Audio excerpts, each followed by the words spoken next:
Hello everyone. Welcome to my channel Bold and Beautiful today. While Nick eavesdrops and Wiley will prepares a trap for Luna, Taylor makes a proposal to Ridge. Brooke got Ridge jealous of Taylor, and Deacon reconciled with Carter. When Sheila arrives at Luna's house, she is ecstatic. She didn't anticipate coming. Sheila anticipated needing assistance with packing. Luna won't be leaving.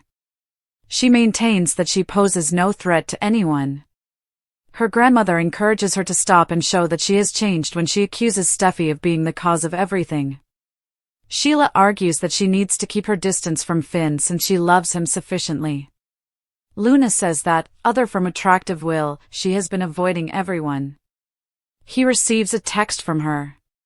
She's been making origami, and Sheila notices. Luna notes that it serves as a diversion from her father's absence. She needs Will or anything else to divert her attention. Steffi and Finn inform Will and Electra that they have more protection at the Cliff House because Luna is still at large. Finn is committed to keeping his daughter away from Steffi. Hayes has been in the care of Will and Electra. He's a rad little dude, according to Will. When Chief Baker arrives, he informs them that there is nothing the police can do regarding Luna. If they have evidence that Luna plans to hit out at Steffi, Finn wonders if they may take action. They can't wait for Luna to lose it, adds Finn. Nothing can be done to trap her, according to Steffi. Will gets a text from Luna and says, maybe there is. He clarifies that Luna is always flirting with him and sending him texts. Will advises him to wear a wire in order to persuade Luna to acknowledge her intention to harm Steffi. They warn him of the potential risk. Will believes the risk is worthwhile. Baker offers to try to obtain a warrant by making some calls. Will argues that he and Electra are no longer together and texts Luna to confirm this. He's interested in her tattoos. She eagerly reads Will's text to her grandmother back at Luna's. She gives him her address right away. Baker departs to summon a surveillance crew and a warrant. Steffi warns him to use caution. Will is sure that everything will work out. When Katie sees that Brooke is preoccupied at Forrester, she believes that she is thinking about Nick. She assumes that he has returned to Los Angeles because he wants her back. Although Brooke acknowledges that he is charming, Ridge still has her heart. She is reminded by Katie that she and Nick used to be happy. Her sister will always love Ridge, but she was flattered by the attention. They discuss how she and Ridge parted ways as a result of the company takeover. Brooke maintains that she can see the love in his eyes despite Katie's criticism that he hasn't been faithful. Ridge just feels compelled to Taylor, according to Brooke. Despite how corny that may sound, he is still the man for her. He always returns. She smiles as she remembers one of the occasions he returned. She thinks that he will return. Although Katie is aware that she wants Ridge back, Brooke believes he will change his mind. She is able to sense his feelings for her. All she can hope is that he doesn't do something they'll later regret. When Taylor entices Ridge to Il Giardino, he becomes irritated. She believes they should discuss them. The time has come. He believes that wine is in order. Nick eavesdrops from a table behind a shrub a few feet away. After living at his dad's for some time, Taylor tells Brooke it's time to consider their future. As long as they are together, she doesn't care where they reside. Their appetizer is dropped off by the deacon. Taylor's worry perplexes Ridge. Is this related to his reaction when Nick sniffed Brooke?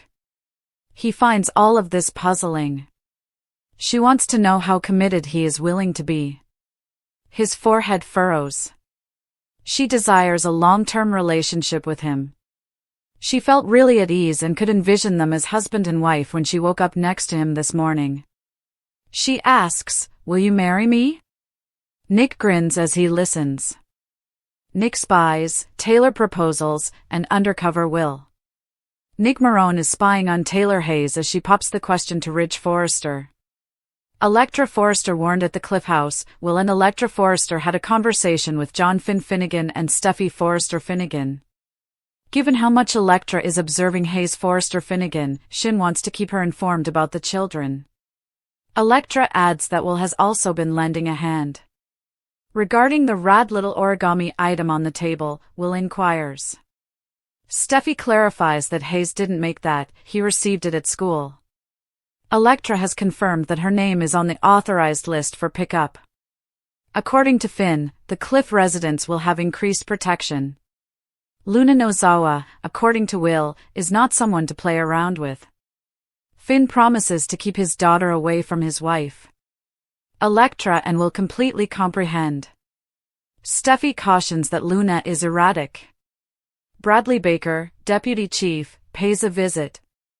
Baker regrettably claims that the department is powerless to help. They don't have any evidence that she has committed any additional offenses. Finn questions whether they could prove Luna's intention to harm Steffi and get her sent back to prison. It must be a sufficiently credible threat, according to Baker. Luna is too intelligent for it, in Steffi's opinion. While they are all talking about her with Baker, Will receives Luna's SMS. As Will looks at Luna's note, he gets an idea. Luna just texted, Will says. He still speaks to her, which surprises Finn. Electra wants to know what she said this time, but Will replies that he typically ignores her. Luna just sent in a self-portrait. When Electra reveals that Luna has been pursuing Will for some time, Steffi's mouth falls open. To let them know what she's thinking, Will explains that Electra persuaded him not to block Luna. Will advises him to get in touch with Luna in order to set a trap. Luna's obsession with Will makes Electra believe it will work. He requests that Baker wire him. It's risky, according to Baker. Luna is a murderer. Will claims that although Luna won't suspect, Baker will be nearby even if she does. Baker will try to obtain a warrant. After splitting with Electra, Will texts Luna, expressing his desire to meet her in person. Will glances at his girlfriend, who nods in agreement. The surprise of Sheila Carter Sharp. She is seated at the kitchen table in Luna's flat. When I'm unemployed, why don't my apartments appear as good as hers? She continues to gaze at Finn's picture. There's a knock. Luna peers through the peephole warily. Sheila Carter Sharp is here. Luna gives her granny a joyful embrace. Luna can't wait to see her grandmother again. Sheila is there to assist Luna with packing, though. Does Luna no longer believe in her when she says she's not a stalker? According to Luna, she is no longer a threat to anyone. What about to yourself? Sheila says. Luna claims that all she needs is her family, but they are all ignoring her because of Steffi. Despite their inability to be together, Sheila says she loves her without conditions. Does Luna comprehend what Sheila is saying if she claims to have changed? I'm trying, the younger woman says. Luna must maintain her distance from Finn, just like Sheila does. Luna knows Zawa's error. Will makes Luna swoon. Grandma, he's very attractive. He receives an SMS from Luna. Sheila worries that Luna is still obsessed with Will. Sheila takes up an origami piece that resembles the one in Hayes' living room quite a bit. Luna acknowledges that she did, but she wishes to shift the topic. Luna says that if she had Will to look forward to, she could let Finn go. Will sends a text to Luna. She shares Will's words with Sheila. Sheila appears worried, but Luna is ecstatic. Luna responds with her address via SMS. Steffi finds this unbelievable. While they wait for the warrant, Baker is sending a surveillance team over there to install a wire for Will. The concern of Katie Logan. Brooke Logan and Katie Logan are discussing business at Forrester Creations. The blonde is preoccupied. Asking about Nick, Katie prods him. As Katie tries to gain information from her sister, Brooke smiles. Although Brooke acknowledges Nick's charm, Ridge is the one she loves the most. Jack Marone is brought up once more. According to Brooke, she will always be in love with Ridge. They discuss the takeover and Ridge. Brooke offers justifications for Ridge's sudden return to Taylor before they've even spoken. Katie can't believe it. According to Brooke, FC is his life. Katie questions his commitment to Brooke. The blonde asserts that she can feel Ridge's love for her in his eyes. According to the blonde, Ridge is staying with Taylor out of obligation rather than love.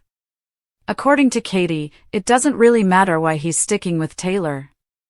However, Brooke is unable to just ignore her emotions. Ridge always returns. Katie is aware that she desires Ridge's return. Brooke feels optimistic as Katie's voice falters in the middle of her statement. What Taylor Hayes suggests. Tridge is given a table at Il Giardino by Deacon Sharp. Hope Logan's return to FC is welcomed by Deacon. They wouldn't have been given a table if she hadn't. Ridge questions why they must eat lunch there after Deacon departs. Taylor explains that it's because it's near the office. Ridge wants wine, but Taylor wants to chat. Jack hides as soon as he hears Taylor's voice as a waiter ushers him to a table. From a table concealed by a plant, Jack listens in on Tridge's conversation. Ridge's envy of Brooke and Nick is brought up by Taylor. Taylor is interested in discussing the future. Although it's been hectic at work, Ridge is fine with making plans. Taylor would like to discuss commitment. They will have a long-lasting relationship if Ridge is truly dedicated to her. After a lengthy speech, Taylor eventually gets to the point. I see us together for the remainder of our days as spouses. Will you marry me, Ridge Forrester? Ridge looks at Taylor awkwardly while Nick laughs in the distance. Taylor's voice trembled slightly as she stared into Ridge's conflicted eyes, the ambient music of Il Giardino playing softly behind them, masking the beating of her heart that seemed loud in her own ears. The proposal hung in the air like the scent of the red wine between them, bold, heady, and inescapable. Will you marry me? She repeated, a gentle but firm insistence that made Ridge blink. Behind a hedge not far away, Nick, feigning interest in the grilled octopus appetizer before him, leaned in slightly, his smirk twitching as he eavesdropped on the moment he'd been waiting for, not because he wished Taylor well, but because watching Ridge squirm was its own guilty pleasure. Ridge opened his mouth, closed it again, and rubbed the back of his neck, visibly rattled. Taylor, ever graceful, tried to smile, concealing her nerves. I know it's sudden, she offered, but everything with Brooke, everything with our families, it's made me realize that I don't want to waste any more time pretending we're not meant to be. Ridge reached for his glass, taking a long sip, buying time. His thoughts were a storm: Brooke, Taylor, loyalty, love, obligations, the kids, the past.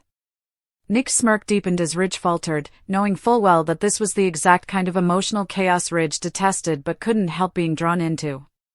Meanwhile, at Luna's apartment, the air buzzed with a different kind of anticipation. Luna's fingers danced nervously across the screen of her phone as she reread Will's text, her cheeks flushed with excitement. He wants to see my tattoos, she said to Sheila, her eyes gleaming like a teenager in love. Sheila, however, wasn't smiling. Her arms were crossed, and her mouth was tight. Luna, we talked about this, she said, her voice low but firm. You can't just go running off every time some boy sends you a flirty text.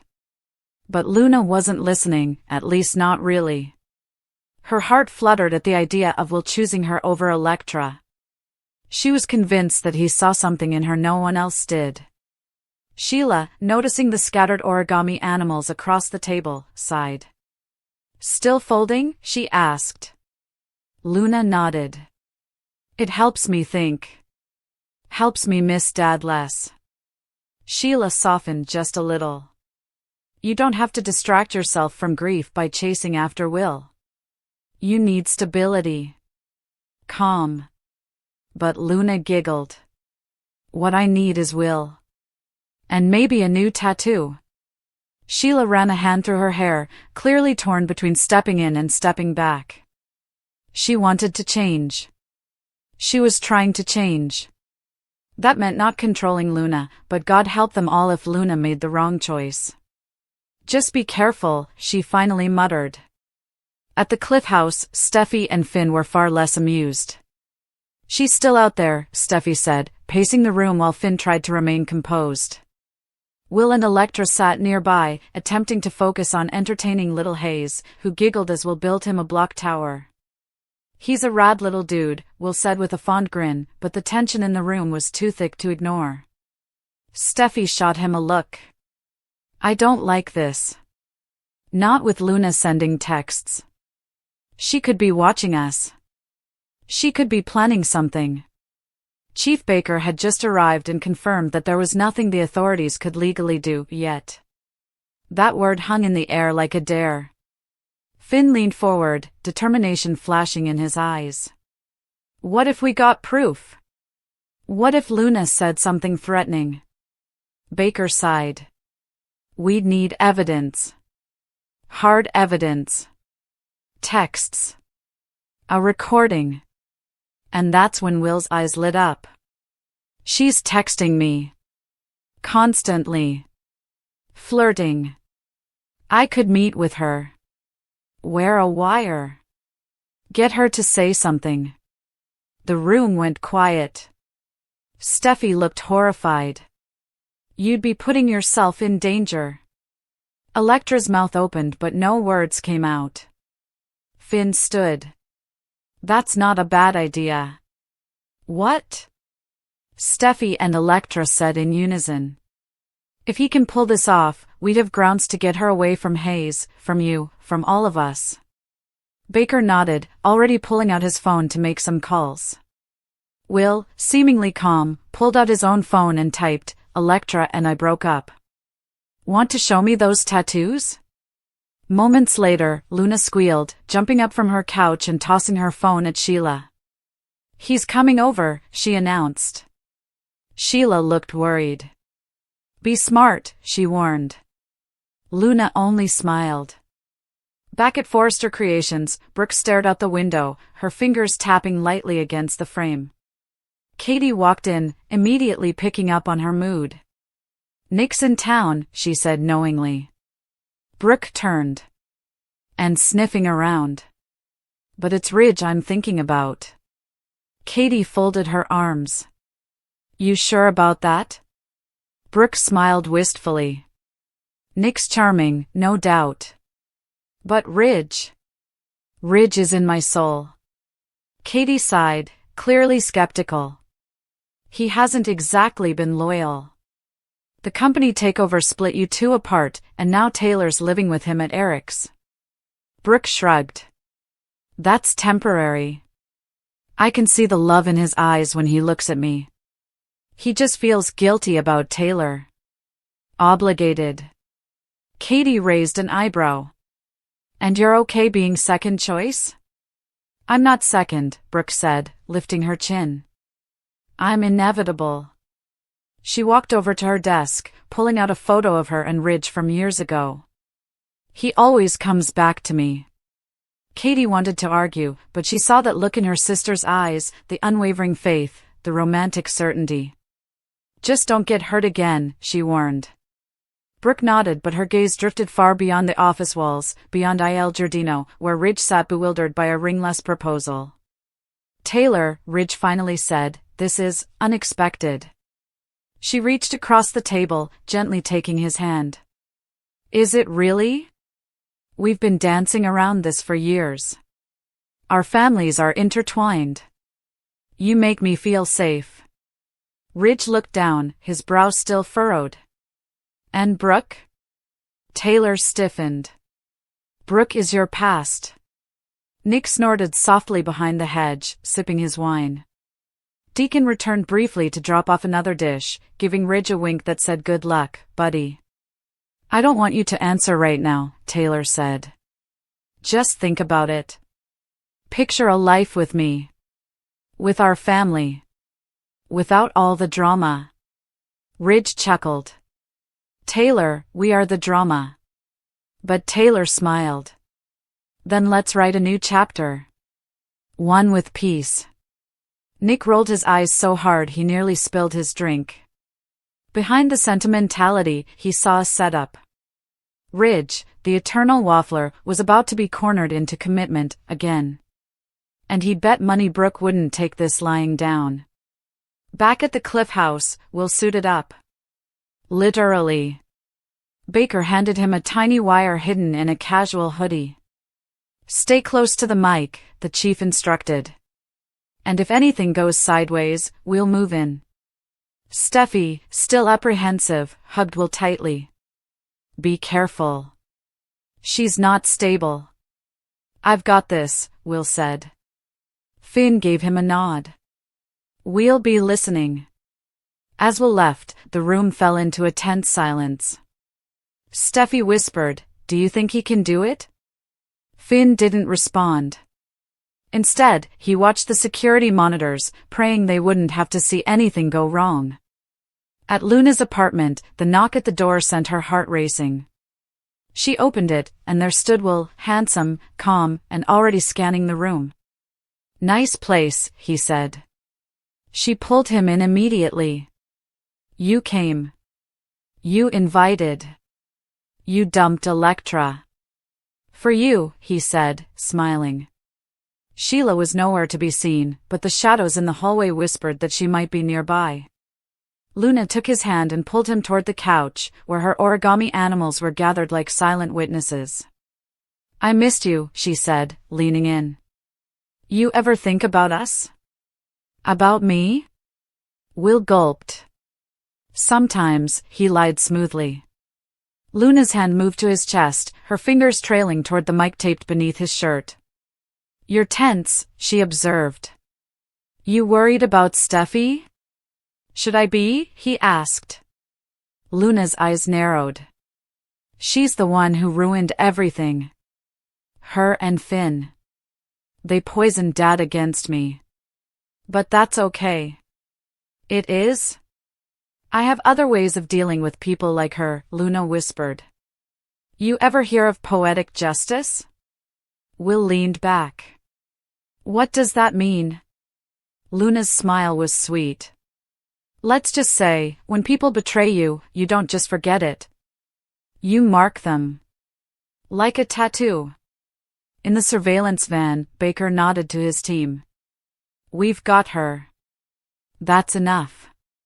As the team moved in, as Ridge sat blinking in front of Taylor's proposal, as Brooke stared out the window hoping, as Nick eavesdropped and smirked, as Katie worried, as Sheila realized too late what Luna might have said, as Steffi clutched Finn's hand, the pieces shifted again in the tangled, never-ending web of love, betrayal, and legacy that defined their world. And this was only the beginning.